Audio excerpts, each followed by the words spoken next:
Good morning, everyone. You know, when I do my daily walks, I'm reminded of what it says. You can't just talk the talk, you have to walk the walk.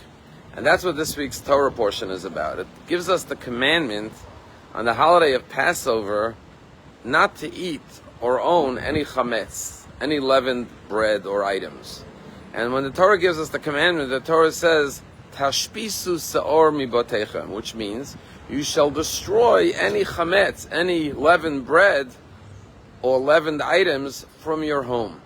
But there's a dispute in the Talmud about how do you fulfill the commandment to destroy bread or leavened items from your home. Rabbi Yehuda says you have to burn it, which is what we do. We search and then burn the chametz before Passover.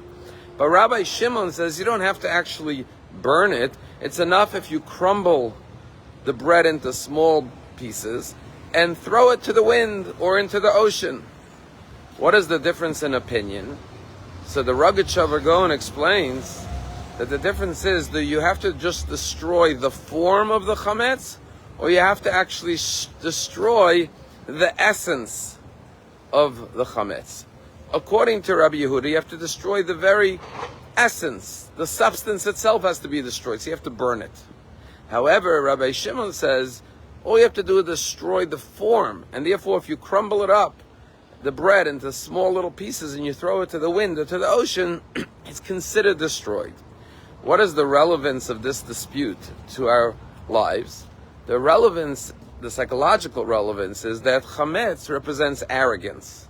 Why? Because bread and matzah is made of flour and water. The only difference is that the bread is all puffed up. It rises. It's like full of hot air, like an arrogant person who has a puffed up chest, like Pharaoh. Destroying Pharaoh represents destroying the arrogance and the evil of Pharaoh, which is manifested in the destruction of the chametz, teaching us the lesson to be humble, not arrogant. But the question is, to what degree do you have to destroy the arrogance or the evil? Is it enough to destroy the form of the chametz, which would mean the behaviors of outwardly expressing and manifesting arrogance and wickedness or evil like Pharaoh? Or do you have to go deeper and you have to destroy the very essence, meaning the character traits, the very persona that generates those behaviors? And so obviously both levels are required. At a start, you have to destroy the outward outlet of negative traits, Yetzer Hara, evil inclination, behaviors that are chametz. The form of it should be destroyed, or at least contained or controlled, that you don't act on your arrogance or your negative traits, whether they're envy or jealousy or greediness or deception. But then the next level is, how do you destroy the source of where it comes from? By transforming the negative emotions and character traits into something positive. Tell a story. This Chassid once said to his Rabbi, what's the difference between me and you? You make a blessing before you eat an apple, and I make a blessing before I eat an apple. So what's the difference? And the Rabbi said the difference is, you make a blessing in order to eat the apple. I eat the apple in order to make a blessing. What is the motivation? What is the internal thought process that accompanies the outward action? Two actions could be the same, but they could come from different levels of internal character.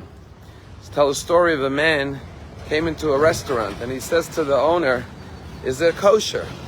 He says, what do you mean? And he shows him a picture of his grandfather on the wall behind him. Very Hasidic, religious-looking man with a big beard and payas and a big yarmulke on his head. He says, that was my grandfather. What kind of question if the restaurant is kosher? And the man says, listen, if your grandfather was behind the counter serving the food and there was a picture of you on the wall, I wouldn't have any questions. But as long as he's hanging on the wall and you're serving the food, I have to ask. A lot of things have the appearance, the form of being good, of being kosher, of being proper. But the question is, what about the essence? What about the substance? Tonight we're going to have an evening for heroes. We're going to have a half a dozen heroes from Israel, some of the greatest heroes in Israel since October 7th, like Rami, who saved over 700 people on October 7th. And we get to hear their stories. And we're going to be inspired, because these are people who, by definition, a hero is someone who reveals their true inner essence. That their essence is about love and self-sacrifice and courage and strength. We're going to hear from people who have risen to the level where they've revealed that their essence is purely good, like every human being. And they will help us tap into our inner goodness and be stronger and prouder and the defenders of each other with love, of Am Yisrael,